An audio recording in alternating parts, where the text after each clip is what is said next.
Good afternoon, everyone, and welcome to today's Payments Association webinar in association with Project NEMO on disability inclusion, the next frontier in payments. My name is Kate McKenzie. I'm the head of production at the Payments Association. Before we get started, there's a few quick things to go over. Captions are available for this session. If they're not showing for you already, there's a toggle in the control bar at the bottom where you can turn them on and off and adjust the settings as you need to. This is also where you can see the Q&A tab. So you can submit questions using the Q&A tab by typing them into the box. You can send your questions in any time, and you can also ask questions anonymously if you wish. Please use the Q&A box rather than the chat box. It just helps will help Joe, the moderator, keep track of what's coming in. If you have any technical issues, please feel free to send a message either through to myself or Christina Gatens from the Payments Association. I would now like to introduce Joanne Dewar, Ambassador at the Payments Association and founder of Project NEMO, who will lead today's webinar. Over to you, Jo.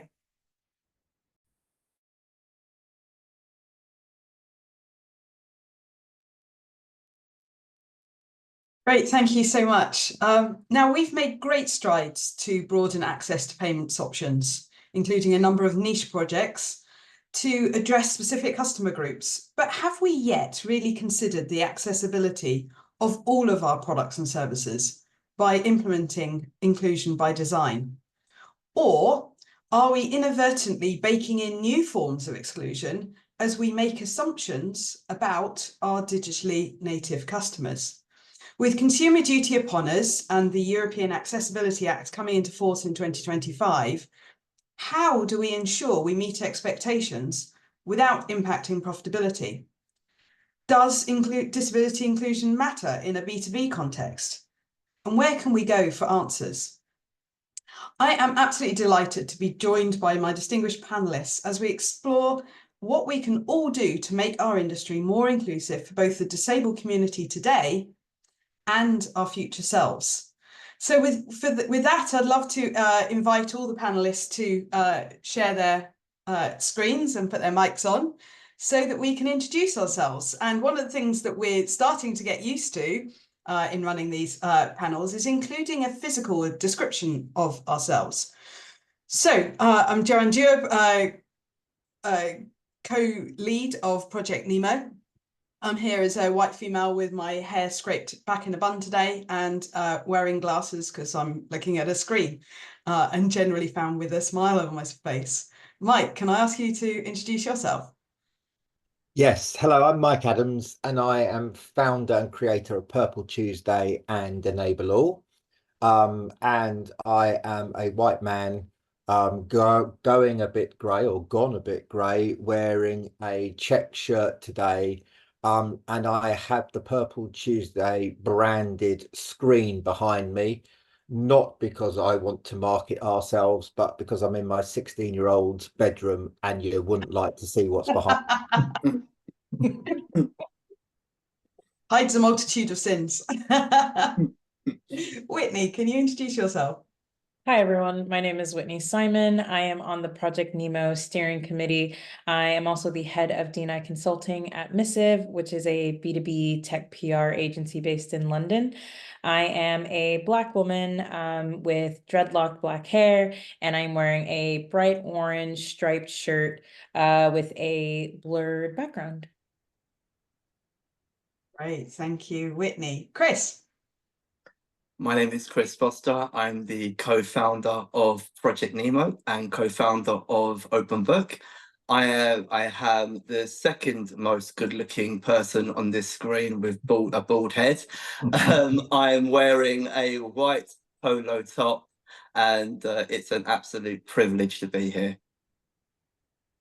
And last but by no means least, Ben, it's unusual to get you this side of the screen, isn't it, within the Payments Association? It is, but it's an important cause and campaign that I believe in. So delighted to play an active role on this webinar. But yes, my name is Ben Agnew. I'm the CEO of the Payments Association. I'm a white middle-aged man, which is not uncommon in financial services, of course, sadly.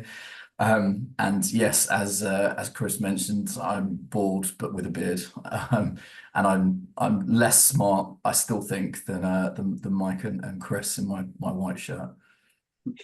Well, great to have you here, and it's a pleasure to reconvene with everyone, seeing that we had the wonderful panel together at Pay 360, which we had fantastic feedback from, and part of that feedback was we should really run that same panel again in webinar form, such that we can reach a wider audience, and of course this time including Chris as well. And no better time to do it as we are at the start of Disability Pride Month, and we'll come on a bit later to explain what Disability Pride is all about. Now, each one of you have already played a significant role in my disability inclusion journey to get to this point. And we've been really creating momentum already on what I think historically there's been very little conversation or activity in the disability inclusion space. And where this started for me, a year ago, I was leading the Payments Association's ESG working group, and my focus was on the S of ESG, the social. And I was really wanting to help organisations understand how to move on their D&I journeys generally, and build in disability inclusion specifically. And I was struggling myself to find where to actually go for that information. And I also, the more I lent in, I realised actually it feels like everyone's going and addressing D&I in the same order. And given the some progress being made, but there's still a way to go from a gender perspective, ethnicity and LGBTQ, disability inclusion really wasn't getting much of a look in at all. And so on most agendas was actually parked. Now, in my first conversation with Mike, he suggested actually maybe I'm looking at this all the wrong way round. And there was a huge additional bonus if we looked at the market opportunity of the accessibility of all of our products and services. And if we can gain a better understanding of how our products and services may today be inaccessible, and how we can address, get access, additional addressable market, that is a surefire way to help this get on the agenda and up the product roadmap. And we are, as FinTech and payments, building the future of financial services. But when we say we're building something better, is that just about lower CAC or more innovative digital? Or is it really providing better outcomes for our customers and our teams? And I'm determined to make sure that our FinTech and payments future is fully inclusive, and it's something that we can be really proud of. So to set the context a little bit more, Mike, you're fantastic at doing this on a number of panels with me. If you can help just provide a sense of the scale of the disability community and some of the common misconceptions that we can have. Yeah, no pressure then, Joe. I just want to start with a point that you make about B2B, because it absolutely matters. And this morning I was on a call with a European company who are a B2B, who are in the fine dining kind of industry. So I was talking this morning about napkins, etc., etc. And they were talking about ESG and the S in ESG, and why disability inclusion was not as far as they wanted, and why it mattered to their staff who were looking to see diversity and inclusion in the brands that they work for, for their B2B customers who at a procurement level want to be seen and want to be procuring with organizations that get this agenda, and investors who are increasingly looking for these credentials in what they do and what they invest in. So your point around why this matters is absolutely spot on, and it's why people should sit through the next 50 minutes and absorb what is being said. And also the point around reorientating our thinking, maybe not necessarily to think about disability, but thinking about accessibility and how you unlock accessibility. And Purple Tuesday, which I lead and create, was created through a bad customer experience. And people have heard me before. 7 years ago, I went Christmas shopping. We went to 27 shops in one shopping centre. I tried to do all my Christmas shopping on one day with my non-disabled partner. And in 23 of the 27 shops, we were either ignored by frontline staff or they only spoke to my non-disabled partner. And as we left, we worked out that it wasn't direct discrimination, but it was this absolute fear and uncertainty about either saying the wrong thing or doing the wrong thing that would unintentionally offend. And so the default position was to swerve the conversation altogether. And in that business to consumer relationship, the 4 organizations where I was welcome as a customer got all my money that day, and the other 23 didn't.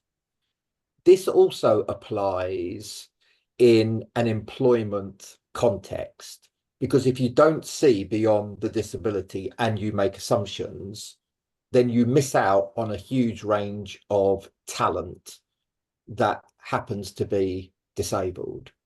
And you talk about the disability market, and I will come back to the Purple Pound and its commercial and social common sense impact in a bit.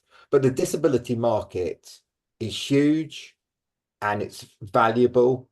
23% of people here in the UK have rights under current disability legislation. So, you look at the screen, it doesn't take you long to work out I have a physical disability. I am a 17%er because I was born with my disability, but I still prefer to be called Mike. But also that tells you, if you do the maths, that 83% of disabled people acquire their disability in their lifetime. Up to 80% have hidden impairments. So they could be on this call and you would not necessarily know they have a disability. Only 8% of disabled people are wheelchair users, but the international sign for disability is of the wheelchair that's known right across the world. And so as part of this conversation, we have to reorientate our thinking about our understanding of accessibility and what that enables organizations is to unlock consumer, B2B, and investment and all sorts of other social impact benefits by actually just spending a bit of time and unlocking this market. And if I tell you that, most of it actually is about good customer service, for which even in a B2B context, actually, that's how business is done. Yeah. It shouldn't cost you a penny either. That's not to say there isn't an investment of time and some money, but actually the days of just thinking, disability ramps and lifts have long gone. And so I think everyone here has a commercial, moral, social responsibility to engage in this agenda. There's some really powerful stats in there, and we'll make sure that they are shared offline.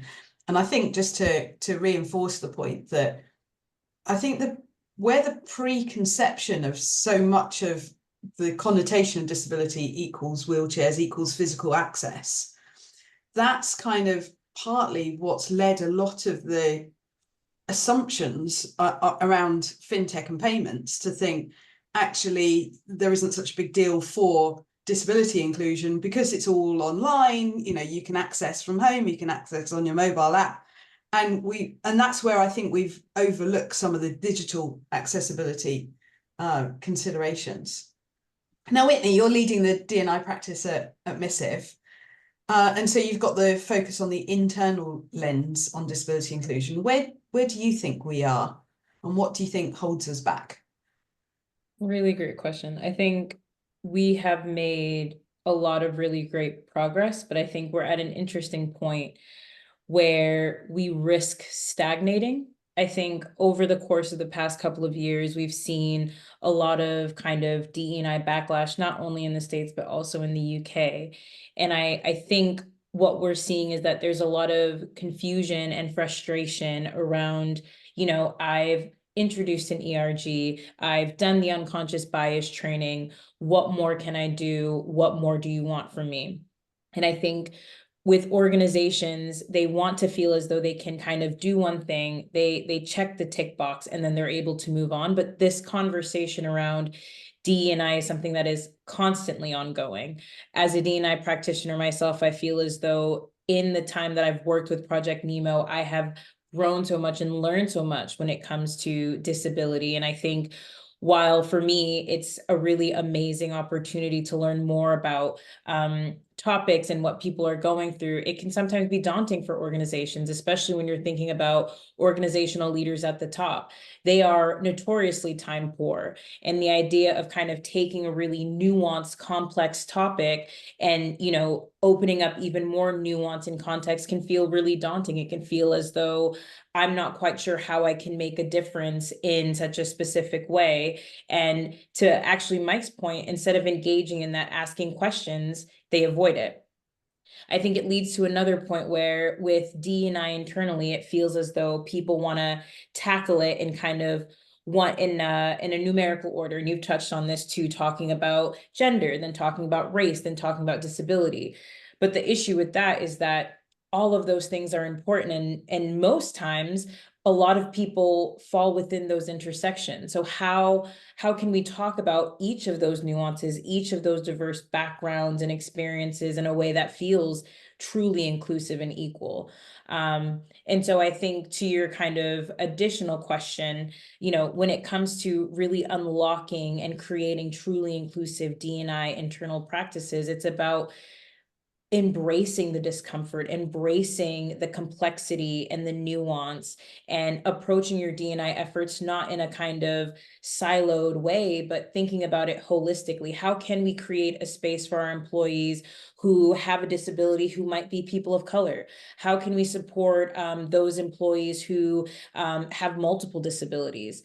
I think taking a step back and not looking at kind of all of these different diverse intersectionalities as just these kind of boxes that we slot into, but more of this spectrum will help organizational leaders look at it in a way that not only reflects the population, but feels a bit more it feels more accessible, because it's not that you have to tackle all of the wrongs of the world, all at the same time, but it's looking at it in a more humanistic approach, where it's just like, how can I make sure that my employees in my organization, they feel supported wherever they're at, whatever they're navigating. Yeah, and that reminds me of something that Chris very often says about disability doesn't discriminate. Do you want to repeat that quote that you have? Yeah, it's true. I mean, disability doesn't discriminate. It affects every race, religion, sex, and age. And yet the conversation about disability simply is just not spoken about. And the reality of, of our lives, me and Mike's lives, that I know firsthand, that Mike, I hope you don't mind me speaking for yourself at this moment, that we've never really felt valued and really felt seen.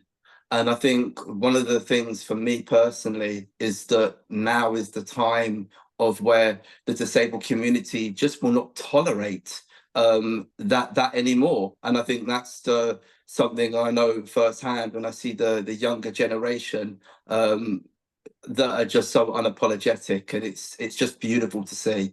It really, really is. So we're making a stand, and we're not tolerating it anymore. And you've really been a trailblazer in our industry over the past 2.5 years. What does it feel like to be seen and have a career? incredible. I mean, look, I'll be the first one to say this. You know, where I've come from and my upbringing, you know, just to get a job is really, really difficult. You know, when it comes down to like my hard reality was on the basis of when I lost my job in 2020. It was one of the most trying times of my life. And to try and do that slap bang in the middle of COVID, it was just horrible. So just to try and find a job was difficult. I mean, I applied for over 200 jobs and no one was really giving me the opportunity. And when I started at Thread, and you know, yourself, Joe, gave me that opportunity, you know, I never really thought that I was going to be there for no longer than a month. I thought they're going to work it out. They're not going to see that value in me, and they're going to, you know, really, you know, push comes to shove that I won't be there. And wow, what a journey that I've been on, right? You know, I started, I started what 2.5 years ago, and you know, to think we've gone way beyond the chapter 1 story. You know, I think, Ben, I say this to yourself, and you know, you were the guys that gave me the first ever speaking opportunity to actually share my story. And you know, when the Payment Association did that for myself, you know, I didn't think that, you know, I remember walking in to that event and thinking to myself, oh my days, I can't believe I'm actually here right now, a person with Down syndrome walking into this space, let alone having a speaking opportunity. But how everyone treated me, and to be valued and to be seen, and all these emotions that I built up into my head thinking, well, they will never accept me. What an incredible journey that I've been on, right? Me meeting, you know, being in meetings that I never thought possible that I would be in. And it's just been incredible. And it's not a job. And one of the things I will touch on that basis is the fact of having a career comes with so much more, right? A job, you know, a job is a job, but a career gives me so much more opportunity and to feel valued and to be seen. And it's been amazing. And I know I can go on and on and on, but I know we've got a few more questions yet. But yeah, it's just an incredible feeling that knowing that I'm here, and we've got so much more to do, but it's just so exciting. And you've genuinely become one of the most well-known, but also most valued personalities in the whole industry. I mean, the impact you've had has just been extraordinary. Ben, you've personally lent in right from the beginning. We had a first private roundtable where I pulled together what I called the face of the industry back before Christmas, and you were there, and you've really lent in since. What sparked the interest for you? I think, you know, exactly what you said. I think the experience of being at that round table, which was back in November, I think, of last year, was sort of the first foray into this topic. But you know, incredibly moved by the stories and the experiences that were being shared, and there was, you know, incredible courage from, you know, a number of people in sharing very personal experiences that they'd had. And you know, I think, you know, as Mike talked about, you know, there is sadly, you know, some discriminatory processes or practices that you hear about, but equally there were a lot of just kind of clumsy, poorly considered, you know, approaches that people were referencing. And I just think the thing that clicked for me was actually a lot of these were largely avoidable, and it was this sort of real awakening that actually with a concerted effort, greater awareness, more mindfulness, you know, within, you know, the majority of companies, actually everyone can make a real difference. And I think that for me was probably the start of that process. You know, I think it's fine for us to be recognized for lending our channels and our platforms, and you know, we're keen to do that, but we also want to, you know, go on our own journey to improve, you know, accessibility and inclusion within our products and services. And in the hope that actually that inspires others and encourages others to go on their own journey too. But yeah, no, delighted to lend my support to the campaign on such an important issue. Thank you. It means the world, and I think from both of our perspectives, our industry is very open and welcoming and friendly. We just don't know what we don't know, and so there's no intent to not be fully inclusive. There's just things that we haven't considered. Why this matters, again, I'll jump with you, Mike, first. From my perspective, there's never been such a clear business case, and you know, we look for the win-win opportunities, and genuinely in addressing disability inclusion and accessibility, there's like a 5-way win. But let's start with the market opportunity. Can you cover that one off, please, Mike? Yeah, so we call it the purple pound. And in answering this question, I'm hoping, Joe, that I will respond to the anonymous attendee's question in the question box as well. So the disability market, the purple pound, the disposable income of families where there is a disabled person in that family equates to £274 billion per annum and rising at 14% per annum.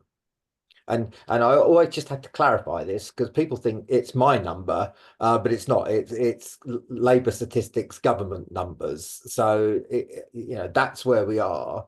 But what we do know is less than 10% of businesses have any kind of strategy for accessing that market. So we've already talked about 23% of the population. We've talked about the consumer spending. We've talked about the fact that only 10% have any strategy. So the answer to the question is even those numbers, I think, are utterly compelling in terms of persuading organizations that accessibility is good for business. And then you add on the social impact metrics, you know, what I call putting the D in ESG, or quite frankly, putting the D in S. And it becomes really compelling. And it's no coincidence that actually what we know from organizations around the world, that there's a real scramble for talent and the next generation of talent. And all these individuals who are talented individuals that happen to have a disability are being overlooked because assumptions are being made. So I think the story is absolutely compelling. I think it should absolutely centrally align with core business of organizations in 2024. Gone are the days of this is simply a corporate social responsibility issue which we will do in the good times. This is the decade of inclusion, and those organizations that get it by the end of the decade will thrive. Those that don't will struggle to survive, full stop. And that is the answer to the question. And I thought, just as an anecdote, I rang the bank today. I ring them quite a lot, actually. And why do I ring them is because I have no arms. So I have a debit card and a credit card, which I use with my mouth a lot. The problem of using my mouth with a card is my signature and my 3-digit number on the back disappears much more quickly. And therefore, you don't make many transactions without, and can you just tell me the 3 digits on the back, please? For which I have a terrible memory. I don't like to write it down. And so with that and the bit on the back that makes the card work in chip and pin, I probably get through 4 or 5 cards a year. And I just think to myself, there is a solution to this that could be marketed around accessibility that would give people a competitive advantage, would give a product a kind of difference.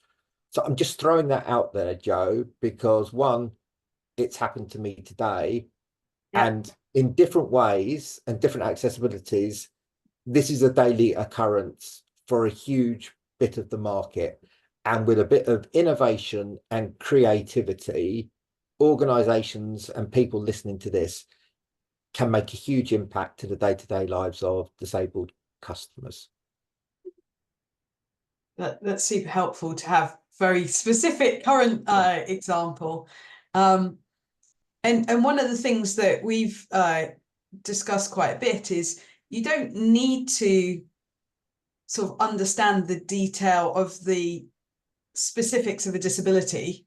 If we focus on the social model of disability, it's ensuring that the products and services are accessible, and there's alternative pathways, and you don't know what that alternative pathway is solving for necessarily, but just permutations and combinations will help more people than you can imagine.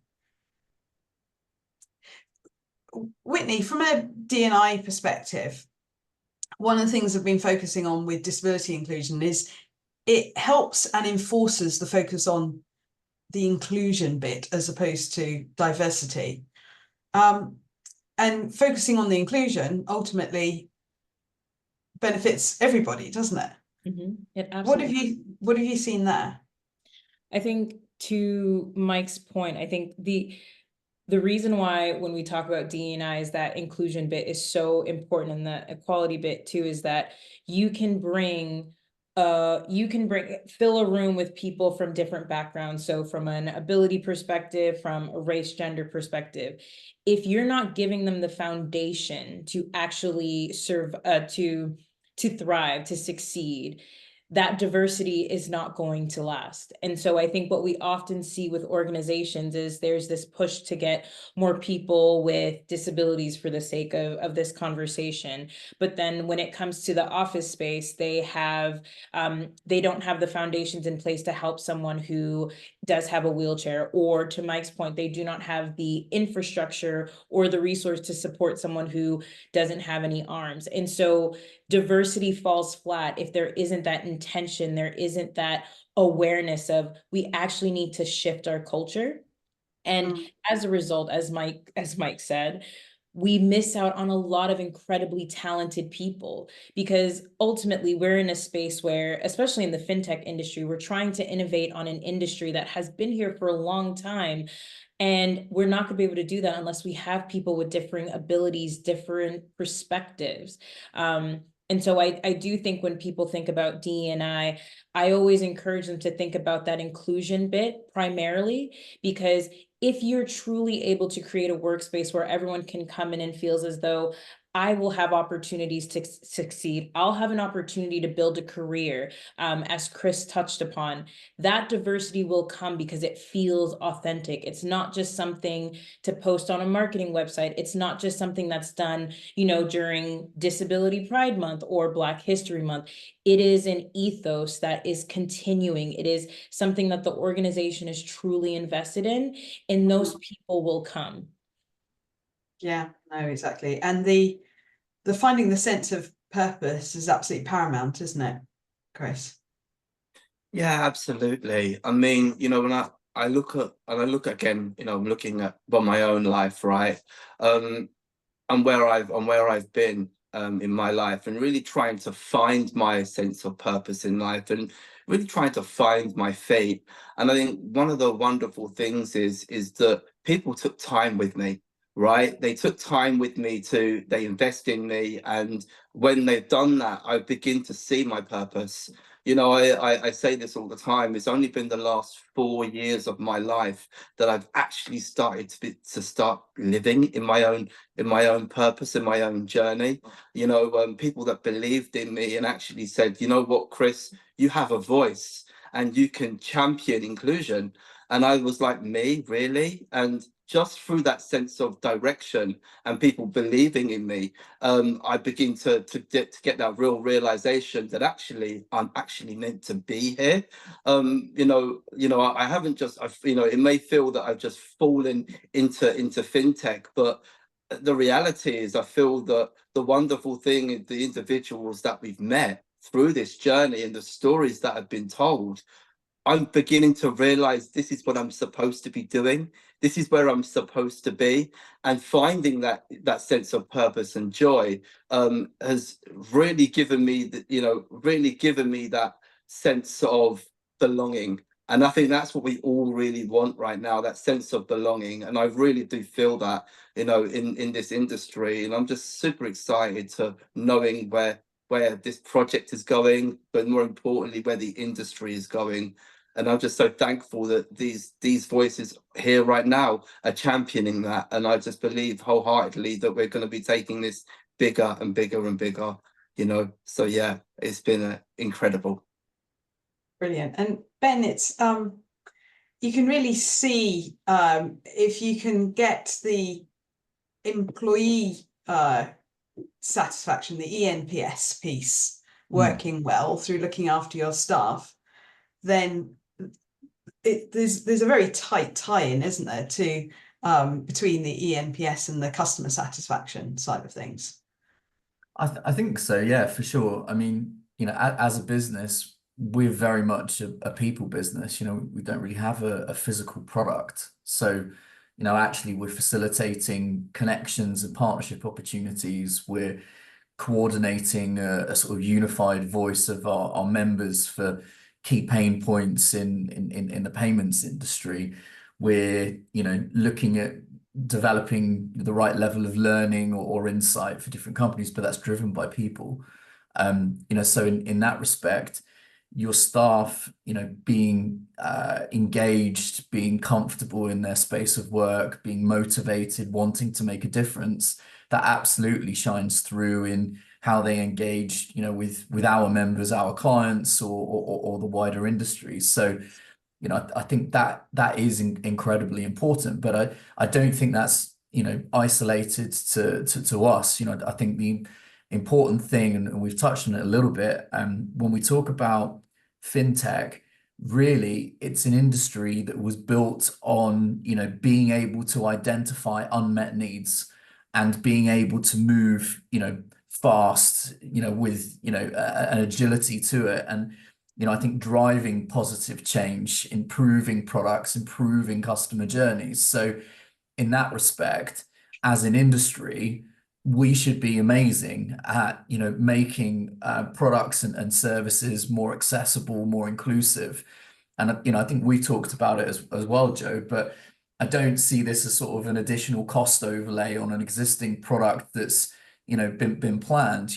Really a more accessible product is just a better product. So actually you're catering, for everybody rather than just one individual segment or niche. And, I think that's the mindset shift I'd really like to see from other businesses that are so well placed to be able to work in that fashion and do in a lot of other contexts. So, I think that for me is where, everyone in a fintech and in a payments world should absolutely be, big champions of this and big, perpetrators really of just best practice when it comes to accessibility and inclusion.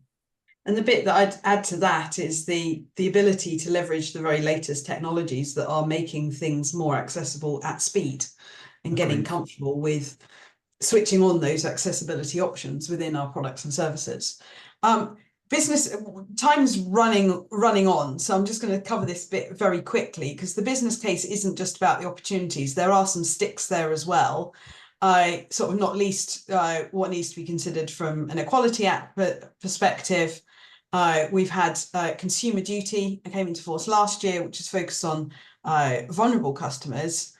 And then across Europe, we've got the European Accessibility Act that comes into force July next year, which it doesn't feel like we're having enough conversations about at all at the moment. It feels like we're going to run towards a deadline in the same way as we did with GDPR and suddenly hit a very last minute, what's everyone done to do this? But what I want to do, I skipped over that because I want to make sure we give time to understanding the role of allyship, and then sort of talk a little bit about Project Nemo and what it's looking to do. Allyships, it starts as, it feels, to lean in as an ally, it's super important to do with the community behind you. And I think that's what, through this group of people around the table here, we've really been able to address well. But I mean, Mike, you gave me a huge amount of confidence in thinking, actually, it's much better to lean in and learn. And as long as I'm listening, you'll help teach me and ultimately catch me. Is it worth talking a little bit more about that? Because that's really what we're now trying to do for our whole industry, is to encourage the whole industry to have the bravery to lean in and learn, recognizing we've got the disability community behind us, and there is there's a collective positive that will come out of all of this, but we do need to lean in and work together. Yeah, I think so. And I think in terms of disability inclusion, I always talk, Joe, about my 3 buckets, and everyone has to be in a bucket, or you can be in more than one bucket. So there are people who have lived experience of disability like me. There are people who have indirect lived experience, and many people in the payments, in the fintech industry, will have a hidden impairment and have chosen not to disclose. And the more I've worked with you and the industry over the last 9-10 months, we'll have indirect lived experience with, they talk about a relative, and you have to decode relative, and 80% of the time they're actually talking about their children, and that it's interesting in itself. And so they will have indirect lived experience, and then you can be an ally. And if you're going to kind of go on this journey within the industry, then you're going to need those 3 buckets full. And as I said, you could be in more than one bucket, and you can move bucket. And I am an ally to race, for example. So I don't pretend to have direct lived experience, but I understand what an ally means, and I understand social purpose, and I understand all of those things. So I think if people, people can have an honest conversation when they leave this today, and people who watch it back on record, which bucket are you? Do you know people close to you in another bucket? And this is why, back to Ben's point, disability and inclusion is a connector, because when the question gets asked with the definition that I've talked about, from cancer, long COVID, mental health, neurodiversity, physical disabilities, when the question gets asked of people across the UK, how many of you have someone with a disability in your family or close network, the answer ranges from 87 to 92%. So this issue resonates, and this issue will resonate outside of the workplace with most of the people who work for you. So why wouldn't you see this as part of staff engagement, as part of building a connector from senior leaders to your workforce, from your workforce to your key stakeholders, and from everyone to your brand? And to me, it rolls off the tongue because I've been saying it for so long, but it is quite simple to do. And there's a fear about, where do I start, which is why these kinds of webinars are brilliant. And I will stop here, but just, we talked to a group of young people, young disabled people, not long ago, and they said two things, which was interesting. One, and it's back to Chris's point, they are more and more happy to share their lived experience of their world, but no longer is that free. The expectation is that that lived experience is traded for insight that organizations then act on. And I think that's really important. And the other thing that came really through when you talk to the younger generation is what they will say, and colloquially is start, just do something, show me that you care. Disability inclusion is a journey.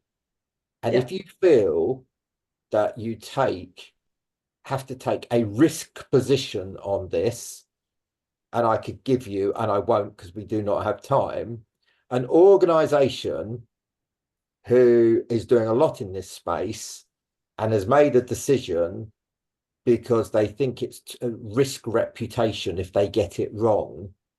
You know, if I had hands, I would be smacking them on my head listening to that example. I really would. But I think what young generation, what the next generation, for whom, by the way, you will need, because you'll need to employ talent, what they will say to you is don't worry about getting everything right, but do worry if you simply mean that you're not going to do anything because it might risk your reputation. Because quite frankly, it will risk your reputation in the medium short even more if you do nothing, because the next generation will vote with their feet and they won't spend with you and they won't come and work for you. Yeah. And Whitney, authentic positive intent is quite easy to spot, isn't it? Where people are leaning in and wanting to do the right thing. Absolutely. I think it's really about what Mike said. I completely agree about. It's about doing something. This disability journey, you're not going to get it 100% right. No one can. And I think what ends up happening is, you know, people sacrifice progress for perfection. And in the long run, it hinders your business success.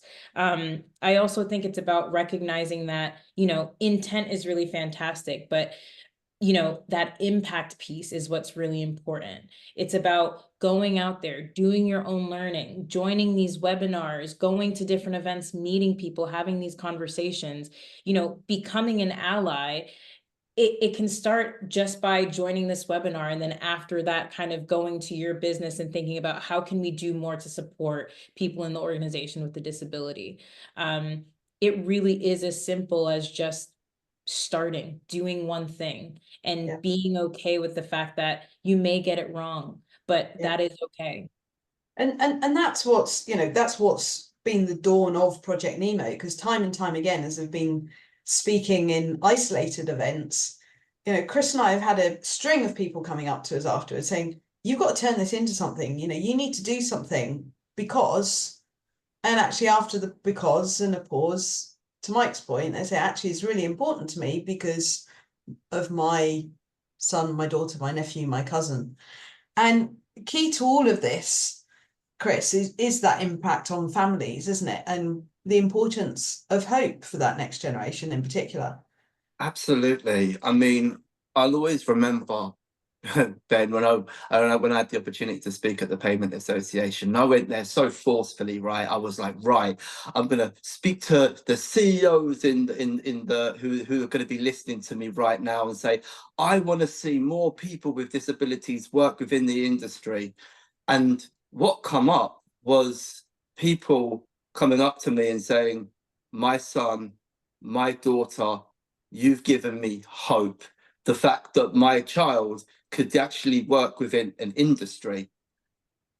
And I was taken back with that. And I was like, okay, that's not what I initially thought I was going there for. But when I was hearing that impact, I then remember, you know, speaking with my mum, and my mum turning around and getting the realization that the effects that it has on my own parents, right? the reality is the struggles and the trials and the tribulations that what I have gone through, my parents are going through. And the truth of the matter is, I'm not just someone who with a disability, that I'm someone who has additional needs. That's a little bit more complex. So so for my mum, who's gone through the worries and the trials and the tribulations with me, that's held my hand, when I got the opportunity, it wasn't just a win for me, but it was a win for my whole family. And that was something that was so powerful when I really got that realization of speaking to even I'm going to be open and frank with you, you know, even Kerry, who works for the Payment Association. When she come up to me a few weeks ago and the joy in her face when she told me about her son getting a job and what that meant to her was so valuable, and it becomes real and it becomes tangible. So for, you know, for actually giving an opportunity and a chance to someone with a disability is so much more.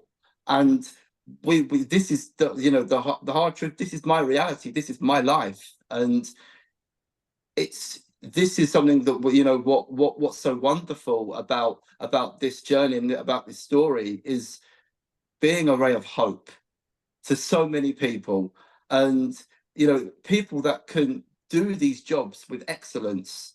And that's what I know for me firsthand is that's so important, that we're giving hope in these conversations, and hopefully the eyes of the, you know, the eyes of the organizations will be open to say, actually, we can do so much more. That's brilliant, Chris. And I'm conscious that time is marching on, and I want to make sure that we give sufficient time to understanding where we can all find out more. But firstly, let's just explain a little bit more about what Project Nemo is all about, because it was something that hadn't actually launched at the time that we got together at Pay360. But I expect most people joining the webinar have seen something about it since. Chris, do you want to sort of kick off by saying why is it Project Nemo and how did it come about? But just you know, just summarize. Yeah, you'll explain it a lot more better than me, but it was our trip to Vienna, and I think it was we had the opportunity to, you know, to go to EWPN in Vienna, and it was an incredible journey for me, thinking that getting the opportunity to actually go abroad and actually sharing a little insight about my journey. And it was on the plane ride, right, where we were openly speaking, Joe, myself and Joe and Ella, we were openly speaking about, you know, we've got to do something. You know, people are coming up and saying we need to do something, and Joe come up with the idea of Finding Nemo, right? The truth be told, I'm Nemo. When we had that when we were having that conversation, and, you know, really it just felt right. And Joe, I'll always remember, you know, Joe, you know, me and Joe were having this conversation, and by the morning we literally had a deck. I was blown away. I was like, Joe, what have you been doing? I mean, she must have not slept. You know, she literally was just, you know, it was just incredible. And to think that, you know, we're only just starting on our journey right now, and to see the traction that people have been getting, that actually wanting to lean in and get to know more about what Project Nemo is. And Joe, I know that you can explain a little bit, you know, a little bit more intently for me, if you don't mind. Yeah, no, absolutely. Well, I mean, Whitney, you can help share how we're bringing stories to life and getting the conversation going, really.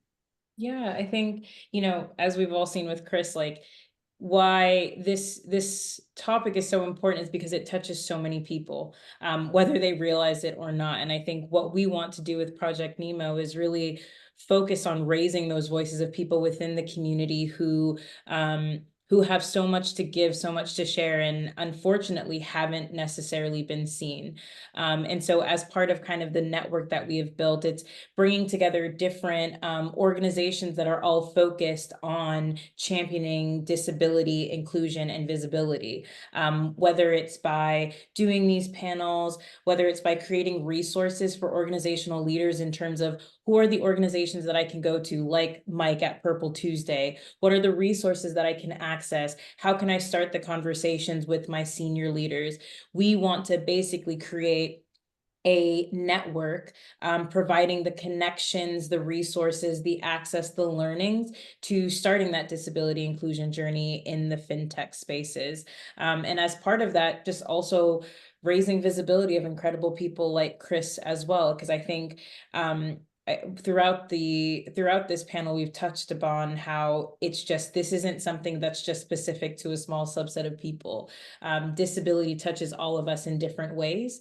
And it's high time that we start really recognizing it and prioritizing it when we're talking about D&I, because it is a crucial piece of that conversation. Yeah, that's super helpful. Now I'm going to jump straight to understanding how each of us are helping get the conversation started.